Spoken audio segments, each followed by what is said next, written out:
चलिए आगे चलते हैं। अब अपना दूसरा काय योग है 232 नंबर का।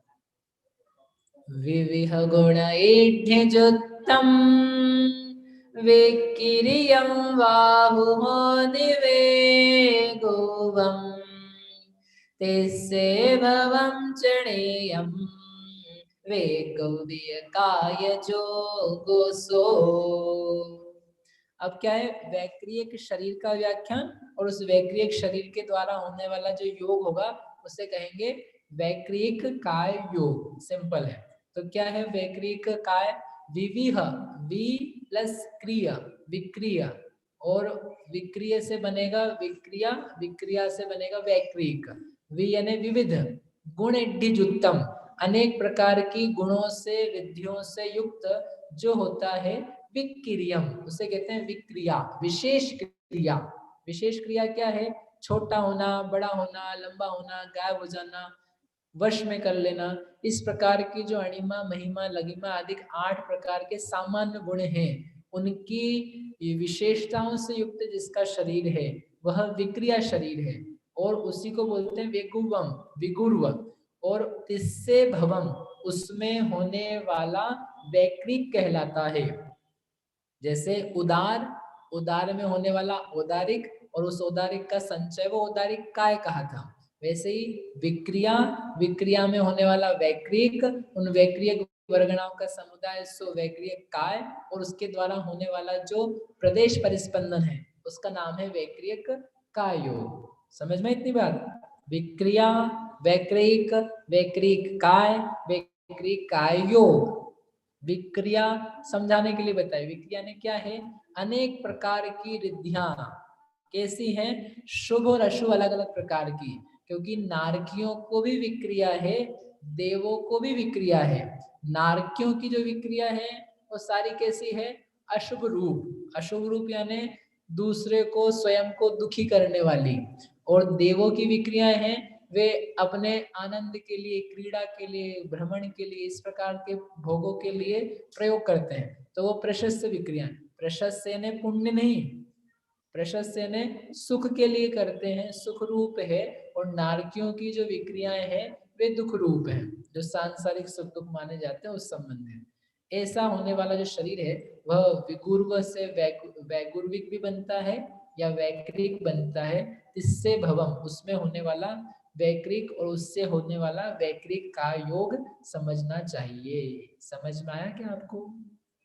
कठिन नहीं कुछ भी। देवताओं के और नारकियों के शरीर को बोलते हैं वैक्रिक शरीर। मनुष्य तिर्यंचों के शरीर का क्या नाम था? औदारिक। देव और नारकियों के शरीर का क्या नाम है? इसके अलावा और कौन से जीव बच गए?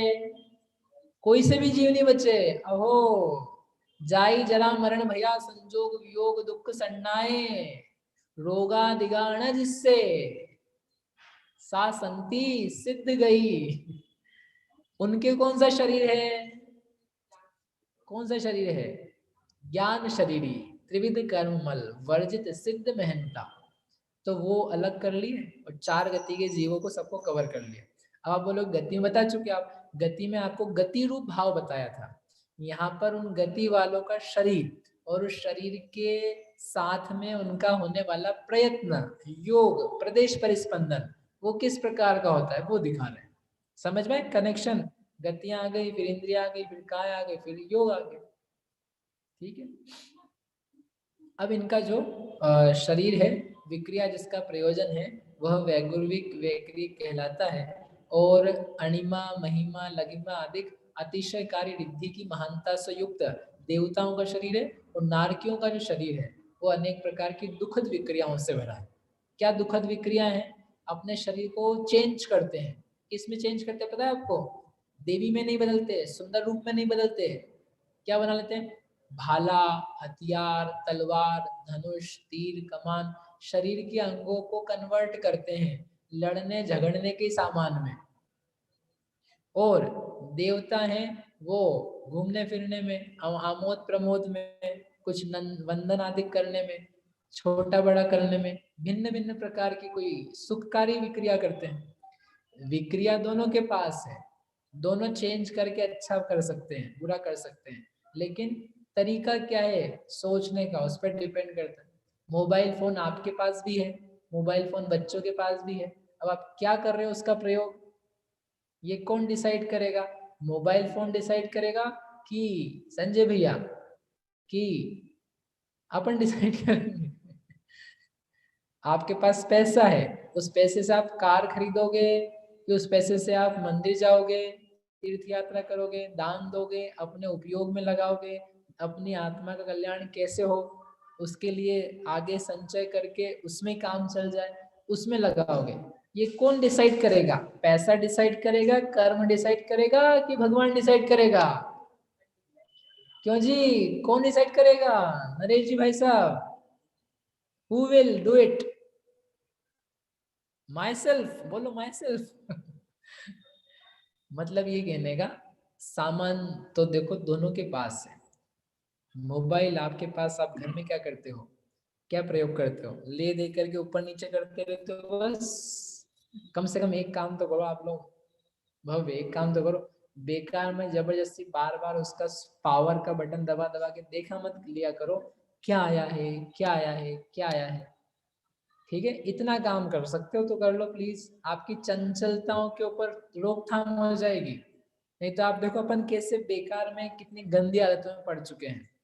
कोई पाप रूप नहीं है बहुत ज्यादा, लेकिन आप समझ नहीं पा रहे हो कि आपका माइंडसेट, आपका उपयोग, आपका जो कंसंट्रेशन है वो कितना ज्यादा भंग हो चुका है।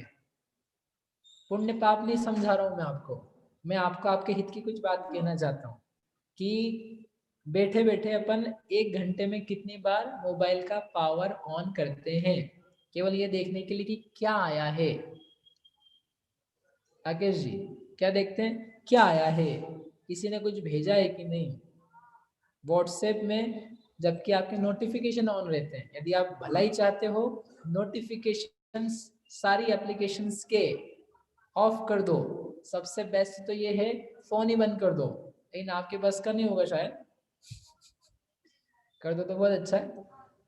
कम से कम नोटिफिकेशंस ऑफ कर दो, और फिर आपको जब कोई 2-3 घंटे में याद आए तब देखना, नहीं तो आप लगे पड़े हो इसमें बार बार बार बार। क्या देखना है उसमें, क्या देखना है? एक स्माइली आता है किसी का, तो उसमें घंटी बजती, फिर उसका स्माइली चेहरा देखते हैं, फिर हंसने का चेहरा देखते हैं, किसी के रोने का देखते हैं, गुस्से का देखते हैं, जय जिनेंद्र आता है, नमस्ते आता है, हेलो आता है। क्या है ये? इतनी ज्यादा आदत पड़ चुकी है। आप एनालिसिस करो अपने आप का, विचार करो, देखो हम शांति से कितनी देर बैठ सकते हैं बिना किसी साधन के। No other tools resources, just sitting, not watching TV, not reading, कोई मोबाइल नहीं, बस बैठे हैं शांति से। कितनी देर आप सचले बैठ सकते हो, इंदौर की भाषा में सीधे सीधे बैठ सकते हो, बहुत बड़ी साधना है। पाप पुण्य वाली नहीं, अलग ही टाइप। आपका मन कितना लगता है, आप शांत कितने देर रह सकते हो, और आपको लगे नहीं मैं तो 5 मिनट भी छूट नहीं सकता है, तो आप सोचो आप क्या बन चुके हो, भूत बन गए हो आप। मनुष्य नहीं बचे हो, क्या होगा? भूत बन गए हो। काम चाहिए ना भूत को, जैसे जैसे आपको चाहिए। इसलिए चलो भैया, समझ में आ गई आप लोगों को बात, कि चीजें तो आपके पास हैं, लेकिन how to use, where to use, किस प्रकार से प्रयोग करना। देव नारकी दोनों के पास विक्रिया है, लेकिन कोई क्या प्रयोग करता है, कोई क्या प्रयोग करता है। ऐसे इनकी शुभ अशुभ प्रकार की जो विक्रिया है, उस विक्रिया से युक्त जो उनका शरीर, उनकी वर्गणा ही ऐसी रहती है। पता है आपको, इनकी शरीर का जो टाइप है, टाइप के लिए जो रॉ मटेरियल चाहिए, that is all together different. मतलब जैसे जिस प्रकार के से आपकी हड्डी वगैरह बनी है ना, उसी से वो नहीं बनता है वैक्रियक शरीर। उनके शरीर का टाइप के लिए जो रॉ मटेरियल ही है, वो डिफरेंट टाइप का, अलग प्रकार का होता है, इसलिए उससे विक्रिया भी हो जाती है। जैसे आपको कोई प्रश्न हो, हमारे से तो होती नहीं, उनसे कैसे हो जाती है? तो उनसे इस प्रकार की हो पाती है, क्योंकि उनका जो सामान है वो अलग प्रकार का है। ऐसे करके ये विक्रिया है। अब इस वैक्रियक शरीर के अवलंबन से जो प्रदेशों का परिस्पंदन है, जो प्रयत्न होता है परिस्पंदन रूप, उसी का नाम है वैक्रियक काय योग। कब पाया जाएगा ये? पर्याप्त दशा में किसको पाया जाएगा? देव को और नारकी को। मनुष्य तिर्यंश को हो सकता है क्या? नहीं हो सकता है। इस प्रकार से ये हो गया। अब इसके अलावा लेकिन एक विशेषता यहाँ बतानी है कि कोई मनुष्य और तिर्यंश भी है भैया, हमने उनकी भी सुनी है। क्या सुनी है? वो भी विक्रिया करते हैं, वो भी नए नए शरीर बना लेते हैं, उनके भी अलग अलग टाइप्स हो जाते हैं, छोटे बड़े हो जाते हैं। जैसे विष्णु कुमार मुनिराज का हमने सुना है, जैसे चक्रवर्ती 96,000 अपने शरीर बना लेता है। ऐसे ऐसे बहुत सारे हमने काम सुने हैं। उनका क्या चक्कर है, वो चक्कर यहाँ पर आचार्य आगे बता